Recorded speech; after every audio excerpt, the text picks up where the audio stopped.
C'est une marque mondialement connue, une institution. En Europe, c'est le plus grand parc d'attractions. À 30 km à l'est de la capitale, Disneyland Paris attire chaque année 15 millions de visiteurs. Ici, rien n'est laissé au hasard pour que la magie opère. Bye, thank you so much. L'idée, c'est d'avoir une baguette magique et d'essayer de rendre tout ce qu'on peut toucher le plus beau possible. Nous allons vous emmener dans des endroits tenus secrets et jamais montrés au public. Nous verrons aussi que la rigueur et l'exigence à l'américaine sont parfois poussées à l'extrême. 22 ans après son inauguration, quelles sont également les retombées économiques pour la région Île-de-France? Il était une fois les coulisses d'un empire florissant, mais vous allez le voir, le monde de Disney n'est pas toujours si merveilleux. Parade centrale, paradin, copie l'ouverture. La magie Disney en parade. C'est le moment que tous les visiteurs attendent lorsqu'ils viennent à Disney. Voir les héros de leurs dessins animés préférés en chair et en costume. Les spectateurs n'y voient que du feu, mais en coulisses, l'ambiance est loin d'être détendue. L'organisation est quasi militaire. Il y a une vitesse et il y a des distances à respecter entre chaque char et performeur. La météo n'est pas au beau fixe ce jour-là. Mais pendant les 20 minutes de show, les princesses ne cessent de sourire.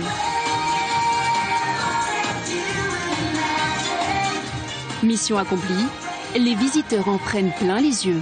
J'adore. Surtout la Reine des Neiges, c'est ma préférée. Personnellement, pour moi, c'est de l'émotion. Ah oui, oui. Vous en avez les larmes aux yeux. Ah oui.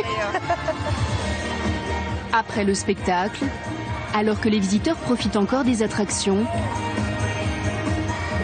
Mathieu Rosé, lui, est en famille avant d'aller travailler. Oh, on va faire dodo. Mathieu est agent de sécurité la nuit à Disney. Cri de peur des enfants, comme la petite fille. Ouais. Il y a rencontré son épouse et toute leur vie tourne autour du parc. Bonne nuit. Disney, c'est un peu le centre névralgique de beaucoup de choses parce qu'on habite à côté de Disney. Nous, on travaille tous les deux à Disney. Tu t'es perdu ou quoi? T'es sorti du lit?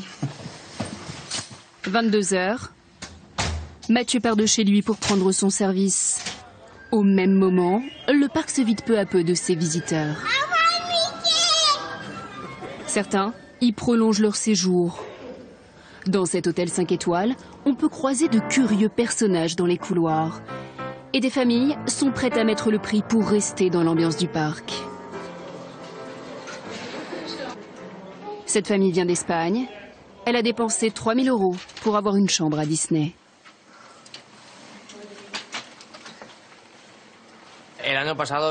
L'année dernière, on a déjà passé 3 jours ici.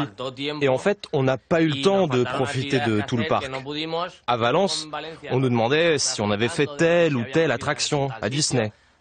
Alors, cette année, on a décidé de venir 5 jours pour être sûr de rien rater. Il est minuit passé. Tout le monde dort, ou presque. On va se faire un petit tour. Nous retrouvons Mathieu, l'agent de sécurité. Comme chaque soir, il fait sa ronde dans le parc. Et contrairement à ce que l'on pourrait croire, il n'est pas le seul à travailler. La nuit, 300 salariés s'affairent à entretenir le site. S'assurer que tout se passe bien, toutes les activités sont conformes. Le parc est ouvert 7 jours sur 7 toute l'année. La nuit est donc le seul moment pour initier des travaux à l'abri des regards. Mais ce soir-là, tout ne se passe pas comme prévu pour les ouvriers. Ça va? On est en train de chercher une fuite. Ah, il y a une fuite. Vous l'avez trouvée ou? Là, on va la chercher là. Bon, ok. Bon, bah bon courage. Merci. C'est des interventions ponctuelles mais importantes parce que bon, évidemment, si c'est une fuite qui est constatée, on ne peut pas se permettre d'ouvrir le parc avec une fuite, donc il faut la résoudre dans la nuit. Donc c'est pour ça qu'on est assez réactif sur ce genre, par exemple, d'intervention et d'activité. La nuit, les attractions du parc ne sont pas à l'arrêt. Attention sur un Orbitron, sous tension immédiate en mode maintenance. Orbitron, c'est le nom de ce manège. Il est sollicité chaque jour par des milliers de visiteurs. Alors tous les soirs, sans exception, des techniciens passent au peigne fin les ceintures de sécurité et les navettes qui le composent. On ne peut pas faire de bricolage par rapport déjà à la sécurité de nos guests, nos clients en fait. On est obligé, si on s'aperçoit qu'il y a quelque chose de défectueux ou qu'on pense que c'est défectueux, on change. Jusqu'au petit matin, les techniciens passent en revue les 56 attractions du parc. Depuis son inauguration, aucun accident grave n'est à déplorer. Mais Disney la nuit, ce n'est pas que de la maintenance. Des perruquières prennent le relais pour chouchouter une à une les figurines que les visiteurs viendront admirer dans quelques heures.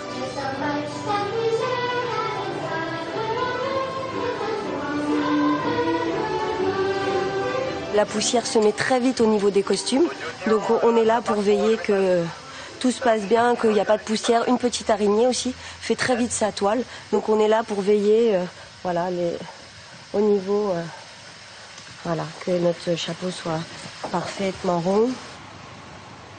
Il est 5 heures, Disneyland s'éveille. Le compte à rebours commence pour les jardiniers. Les visiteurs arrivent dans moins de 3 heures et il faut encore changer plusieurs centaines de géraniums. Alors un parterre comme celui-ci, c'est 18 000 fleurs à peu près. Et du jour au lendemain, on ne sait pas combien de fleurs on peut changer. Donc avec les intempéries et même avec les dégâts des visiteurs, on ne sait pas du jour au lendemain ce qu'on peut avoir. Pour être les premiers à admirer le château, ils se sont levés aux aurores. Chaque année, 15 millions de visiteurs foulent les allées de Disney. Un quart vient de la région parisienne, les autres du monde entier. Chacun dépense en moyenne 50 € par jour en plus de l'entrée et de l'hôtel pour des souvenirs ou pour se restaurer.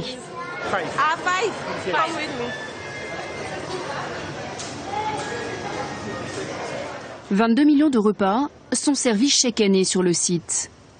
Christophe Coutenson est le chef des 58 restaurants du parc. Depuis l'ouverture de Disney en 1992, il a su s'adapter à la diversité de sa clientèle. On essaye dans tout ce qui est buffet aujourd'hui de leur proposer des petites touches qu'ils puissent retrouver dans leur pays et tout en gardant une authenticité sur du produit comme des légumes, comme du fromage de la région, comme de la salade de fruits qui est traitée dans la région. Disney, c'est 30 tonnes de fruits et légumes frais servis chaque jour. Tous proviennent de fournisseurs locaux. Nous sommes à Maisoncelles-en-Brie, à 15 km du parc. Ça va, tout se passe bien? J'ai eu la confirmation pour les oignons émincés de Disney. Ici, après les avoir achetés à Rungis, on lave, on épluche et on taille sur mesure des légumes qui approvisionnent non seulement les grandes tables parisiennes, mais aussi les restaurants de Disney. Une demande particulière est née du fait de la présence de ce grand parc d'attractions. Et on s'est développé, on a grandi avec Euro Disney. On a pu, par la même occasion, se développer sur Paris, sur toute la région Île-de-France, même en province. Avant la construction du parc à Marne-la-Vallée, il y avait des champs à perte de vue. Les travaux commencent à la fin des années 80 et l'arrivée en France de ce parc d'attractions a permis de dynamiser tout l'Est parisien. 22 ans après son ouverture, c'est aujourd'hui le seul parc Disney en Europe et la première destination touristique du vieux continent. Il génère 55 000 emplois dans la région parisienne, dont près de la moitié en Seine-et-Marne. Je me suis fait embaucher au bout de 3 mois de CDD, voilà. La réalité, c'est quand même que Disney est un formidable outil de dynamique, je dirais une locomotive économique territoriale, tant par les emplois qu'elle offre que par la fiscalité qu'elle redistribue dans le territoire.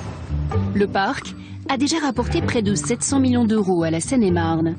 C'est le premier employeur de la région parisienne avec 14 700 salariés. Dans les coulisses, c'est une ville dans la ville. Les employés ont leur propre bus pour rejoindre leur lieu de travail.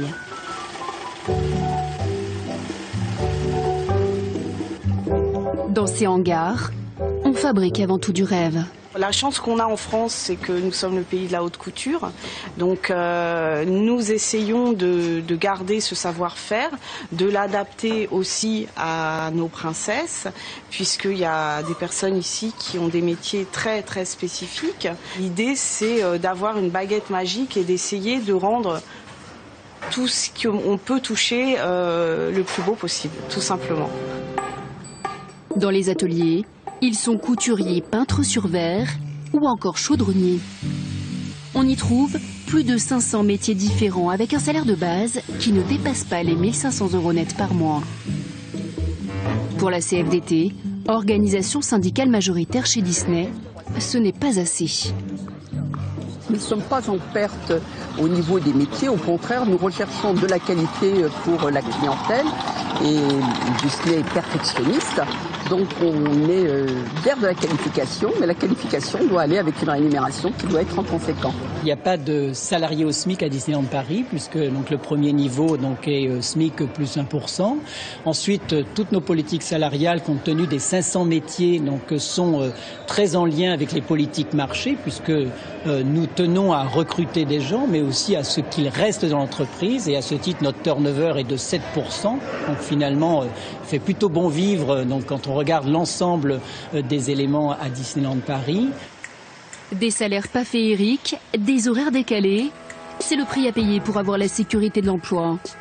À Disney, 85% des salariés ont un CDI. Chaque semaine, plusieurs centaines de salariés passent par les bancs de l'université Disney.